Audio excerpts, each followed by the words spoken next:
চোখ রাখবো পরবর্তী খবরে। সন্দেশখালীতে তল্লাশি অভিযানে গিয়ে বিক্ষোভের মুখে পড়েন ইডি আধিকারিকরা এবং সেখানে তাদের মেরে মাথা ফাটিয়ে দেওয়ার অভিযোগ ওঠে গ্রামবাসীদের বিরুদ্ধে। এবং এই সন্দেশখালীর ঘটনায় এবার বিজেপিকে তোপ দাগলেন তৃণমূলের মুখপাত্র তন্ময় ঘোষ। তিনি যেমনটা জানাচ্ছেন যে সিআইডি উত্তরপ্রদেশে ঘরবন্দি বিজেপি বাংলাকে নিয়ে কিভাবে প্রশ্ন তোলে, এমনটাই মন্তব্য করেছেন তিনি।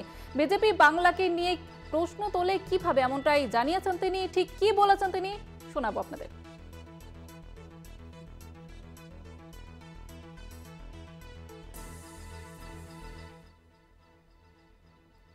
হামলা হলো শাহজাহান আজকে দেখা গেল তাকে ব্যক্তিগত শেখ শাহজাহানকে নিজের ব্যক্তিগত ছবি ভাইরাল হয়েছে। ইতিমধ্যে শাহজাহানকে আত্মসমর্পণ করার লুকআউট নোটিশ জারি হয়েছে। দেখুন, এই নিয়ে বলার কিছু নেই। দুটো বিষয় পরিষ্কারভাবে আলাদা করতে হবে।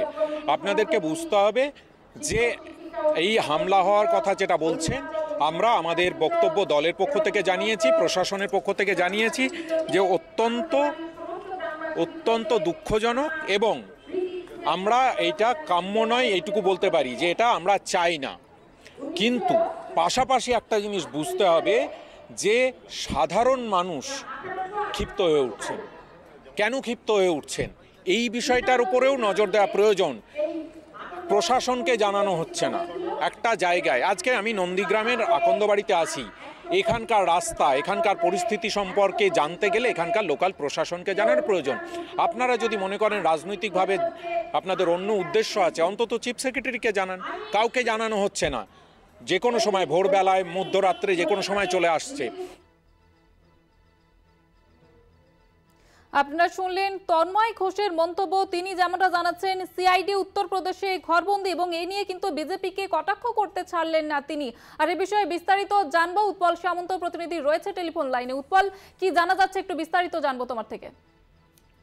দেখো জুহিতা, আজ তৃণমূল মুখপাত্র তন্ময় ঘোষ সন্দেশখালীর ঘটনায় ইডি আধিকারিকদের উপর আক্রমণের প্রসঙ্গে বলতে গিয়ে তিনি উত্তরপ্রদেশের প্রসঙ্গ টেনে বলেন এবং তীব্র কটাক্ষ করে বিজেপিকে বলেন যে উত্তরপ্রদেশে ভারতবর্ষের একমাত্র মহিলা মুখ্যমন্ত্রী যখন তার মাথার দাম ঠিক করা হয়েছিল, তখন সেই ঘটনায় যখন সিআইডি উত্তরপ্রদেশে যায় তখন তাদেরকে ঘরবন্দি করে আটকে রেখে মারধর করা হয়েছিল। তখন কিন্তু এই কেন্দ্র সরকার বা বিজেপির কোনো হেলদোল ছিল না এবং তখন সেই ঘটনায় তখন আইন শৃঙ্খলা নিয়ে কোনো প্রশ্ন ওঠেনি। এটা নিয়ে তিনি কটাক্ষ করে বলেন যে এখন বিজেপি আইন শৃঙ্খলা নিয়ে জ্ঞান দেওয়ার চেষ্টা করছে, তাদের নিজেদের দিকে তাকিয়ে দেখুন তারা কি করেছেন। এমনই কটাক্ষ করে তন্ময় ঘোষ প্রতিক্রিয়া দিয়েছেন। ধন্যবাদ উৎপল। সিআইডিকে উত্তরপ্রদেশে ঘরবন্দি করে রাখা হয়, বিজেপিকে এমনটাই কটাক্ষ করলেন তন্ময় ঘোষ।